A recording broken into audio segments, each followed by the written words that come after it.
heads of government, honorable ministers, Your Excellencies, members of the diplomatic corps, senior government officials, the private sector and civil society representatives, observer delegations, Bula Binaka, and a very good afternoon to you all.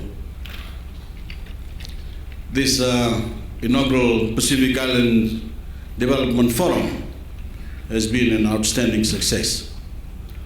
We came together for the first time as governments, territories, civil society groups, and businesses to confront some of the development and environment challenges we face as Pacific small island developing states. For this first summit, we chose as our theme leadership, innovation, and partnership for green-blue Pacific economies. And as it draws to a close, we can confidently say that we have achieved our objectives. We have shown leadership by acknowledging and embracing the challenge posed to all of us of unsustainable development and its consequent threat to the welfare of our islands and our people. We have discussed ways in which we can confront those challenges with solutions that are innovative, practical, and affordable. And we have forged an unbeatable partnership in which governments, civil society groups, and businesses can work together for the common good of our people.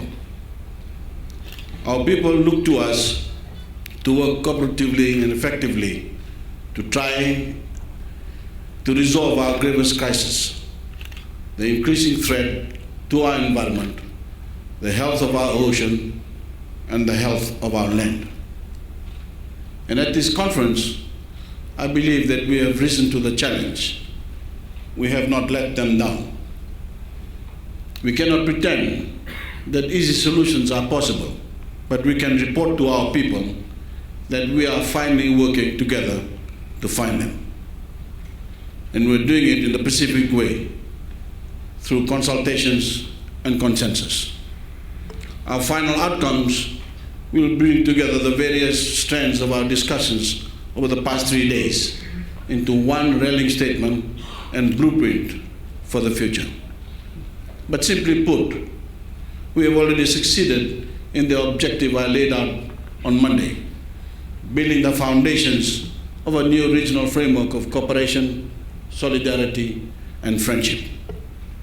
Now I ask you all to play your parts in consolidating some of the ideas that have been aired here and turning them into practical action. We have had some wonderful presentations, and I would like to thank all of those speakers for their contributions and ideas. Each of these is a block in the new structure we are building to take our region forward. Many of you will be wondering where we go from here. Well, I'm delighted to make an important announcement, which is no longer secret. 30 minutes ago, my fellow leaders and I have agreed to formally establish a Secretariat of the Pacific Islands Development Forum.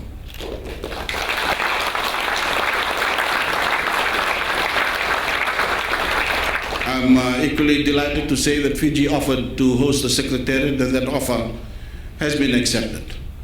On behalf of every Fijian, I want to thank our fellow Pacific Islanders for the confidence you have shown in us.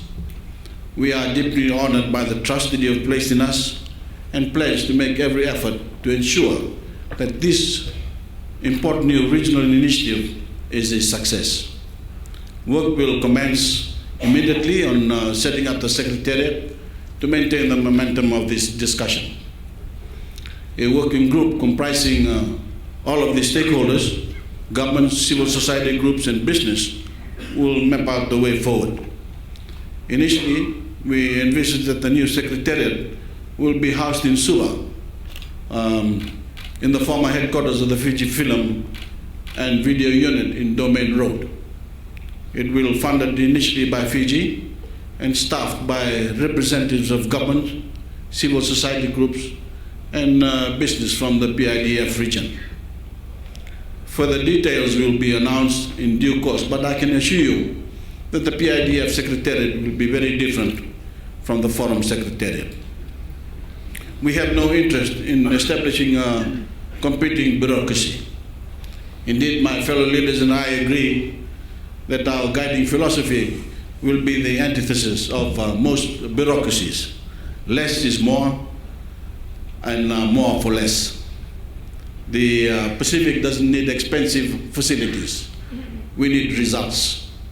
The Pacific doesn't need an army of overpaid officials. We need committed, publicly minded individuals utilizing scarce resources to maximum effect. The Pacific doesn't need any more top-down solutions. We need to harness the common sense of our people at the grassroots, listen to them as we identify their needs and work up.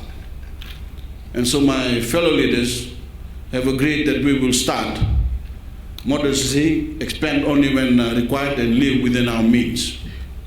I'd like to pay special tribute to those countries outside the region that have already pledged significant amounts to finance our vision. I've had meetings with some of them during this forum, and I've been delighted with their enthusiasm for the PIDF. I also want to thank our civil society groups and businesses for the enthusiasm they have displayed during these deliberations. You have long sought a voice in existing regional forums, but have been rebuffed. Now you have a voice, and that voice is being listened to. You have finally found a partnership with government, and from our standpoint, that partnership is highly valued. And so, Your Excellencies, ladies and gentlemen, we move forward with a new inclusive organization to give voice to our aspirations, designed for Pacific Islanders by Pacific Islanders. We acknowledge that there are some governments still to be convinced about the worth of this initiative, but they are welcome to join us. Certainly, I would ask all of you here who have regarded this forum as worthwhile to convey your experience to a wider audience, whether by the customary coconut wireless or the media, social, and mainstream. And so the curtain comes down on the first Pacific Islands Development Forum. There will definitely be a second at a time and place to be announced, and we look forward to seeing you all there. As we go our separate ways, after today, I'm reminded of what Winston Churchill famously said after the Allies won the Battle of El Alamein, and I quote, "This is not the end, it is not even the beginning of the end, but it is perhaps the end of the beginning," unquote. Ladies and gentlemen, we are closing the first chapter here today as we return to our homes, but we'll gather again to write the rest of the story. And we leave this place in the sure knowledge that we have started something worthwhile. Thank you all for coming and making this a wonderful success. Pinakababalipo.